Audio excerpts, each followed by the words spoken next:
Because some people are very active. They're athletes. They practice 3 hours a day, but they also sit for 8 hours. Not good. Not good, no. And if you sit for 8 hours a day, there is possibly no amount of physical activity that can undo that amount of damage.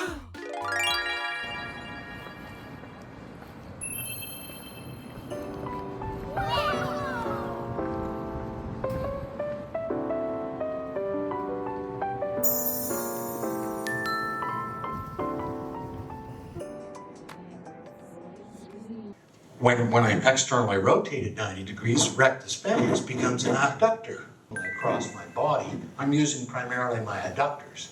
When you kick a soccer ball, your hip is externally rotated and you're moving it on a plane that's either a diagonal plane across your body, or in some cases you might be kicking it out like that. This is an ongoing subject of I don't know. 어떤 수업인가요? 스포츠를 수업이라고 하는데 왜 스포츠가 중요한 케이팝. Time for break. We're gonna have a little 5-minute break here. Huh?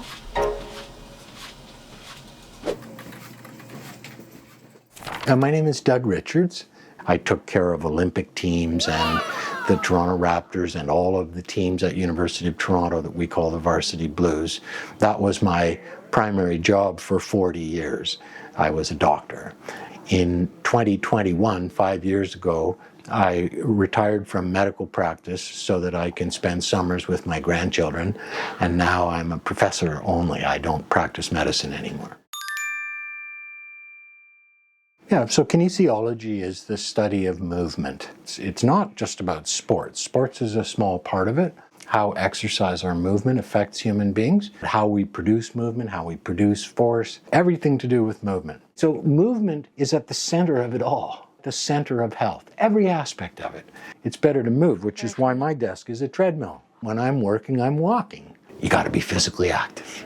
And not only do you need to be active, you need to not sit around all day when you're being active. Because some people, they're athletes, they practice 3 hours a day, but they also sit for 8 hours. Not good. Not good, no. The scientific evidence says that if you sit 4 to 6 hours a day and you do at least twice as much activity as the guideline recommends, then it evens out. But if you sit 8 hours a day, no amount of activity can balance the negative effect of sitting for 8 hours. Yeah. Not just sitting, being still. So standing still is a little bit better than sitting still, but not a lot. What kind of students tend to thrive in this program? Not everyone in our program came to it because they're sports freaks or movement aficionados. It is the broadest health program available at universities to prepare people for careers in health care. How do you feel students' attitudes toward health and physical activity have changed? Today's young people are challenged by screen time. Computers, phones, iPads. We didn't have those 50 years ago. Every afternoon, our mothers would kick us out of the house to play outside and say, come back at supper time, Now the kid goes home and plays video games. The point is that today's young generation is challenged with entertainment and amusement that involves staying still. And that's bad for them. They need to move. So it doesn't have to be competitive sports. Something every day, ride our bikes through farm pastures, whatever. People are worried about the dangers of society, so their parents sign them up for organized sports and drive them to the sports and drop them off. Play on my computer all day, then my parent is going to drive me to dancing lessons for 1 hour, and then I'm going to come home and play on my computer again, instead of just being active all day long. So I think it's a big challenge. What courses are you currently teaching? I teach 2 first-year kinesiology courses. One course is called Fundamentals of Human Movement, and it's actually biomechanics, to teach them how muscles work. The other one is probably every student's favorite course and the reason that they like me as a prof. We call it Sex, Drugs, and Rock and Roll. That's not the title of the course. The course is called Physical Activity and Healthy Lifestyles. But in it, we talk about how all those lifestyle choices that you make affect your health. You choose to be active or to sit, or you choose to have sex with or without a condom, etc. All of those are lifestyle choices that affect your health. So that's what that course is all about. What do you consider the most important takeaway for students in your class? The most important thing for the students to learn is how to learn. They need to learn how to learn. So you need to know what are the tools that can help me learn. And that's changing with AI now.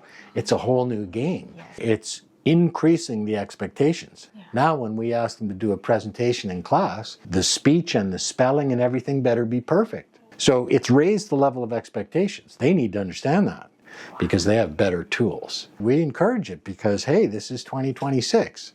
We want to graduate people who are going to move out into the world and be leaders. And if they don't know how to use the tools that are available, that's a problem. And very important for them to acknowledge their use of AI and not hide it. So if a student writes something where they used AI to help them, they have to identify which part of it was generated by AI and which part they edited. And they have to tell us what the prompt was that they gave the chatbot. Really? And which one they used. We want them to be honest about it. What kinds of career paths do students from this program typically go on to pursue? Yeah, so a little over half of them, probably about 55% or thereabouts, go into healthcare. It could be medicine, physical therapy, occupational therapy, nurses, dentists, chiropractors. Then maybe 30% of them go into teaching. The other 10, 15% go into a variety of things, many of them related to physical activity, such as, working as a strength coach or a fitness trainer, personal trainer. So a lot of them involved in sport and physical activity, but probably 5% of them wind up doing something that has no relationship to movement. Most healthcare, teaching, other jobs in physical activity. What advice would you give to students who are considering applying to this program? Apply, please, come and join us. Study broadly. Don't say, I'm just going to study math. I tell students, take everything. Don't narrow your path. Keep the doors open. From your perspective, which facilities or hands-on learning experiences do students seem to enjoy or benefit from the most? Well, I think pretty much any hands-on learning experience is a bonus. Students go into labs and they do things and measure things and learn that way, and that's great. What I hear, I forget. What I see, I remember. What I do, I understand. Practice is essential.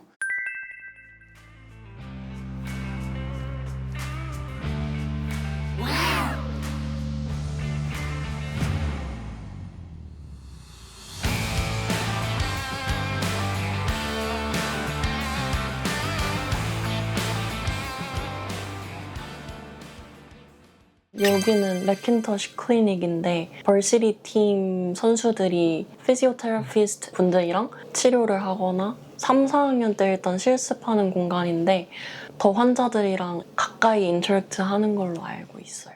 저는 장지영이고 U of T에서 키네시올로지 앤 피지컬 에듀케이션 전공하고 있습니다. 현재 3학년 재학 중입니다. 이 전공에 처음 관심을 갖게 된 계기는 무엇이었고 그 중에서도 특히 토론토 대학교를 선택한 이유는 무엇인가요? 제가 9학년 때 처음 토론토를 왔는데 재학 중이었던 선배님들과 Q&A 세션이 있었는데 그때 처음 키네시올로지라는 전공을 알게 되었고 인체에 대해서 배운다, How we move에 대해 더 자세하게 배운다라는 그게 너무 좀 관심이 생겨가지고 전공에 대해서 고르게 됐습니다. 그리고 캠퍼스 자체도 너무 아름다워가지고 더 끌렸던 것 같습니다. 이 전공을 공부하면서 처음에는 예상하지 못했지만 새롭게 기르게 된 능력이나 사고방식이 있다면 무엇일까요? 처음에는 킨이라는 과목 자체가 건강이랑 헬스 그런 거에만 좀 중심적으로 배운다고 생각했는데 그게 아니라 이제 더 넓은 그런 걸 배우는 것 같아요. 예를 들어서 심리학이나 생리학이나 해부학, 여성 건강에 대해서도 배우고 넓게 다양하게 분석적이게 다가가는 법을 배운 것 같아요. 제일 좀 많이 배우는 게 하루에 수면 권장량이나 운동 권장량 같은 게 있는데요. 그걸 배우면서 이제 운동을 좀 더 해야 되겠다. 좀 잠을 좀 더 충분하게 자야 되겠다. 좀 건강한 삶을 살려고 노력하는 것 같아요.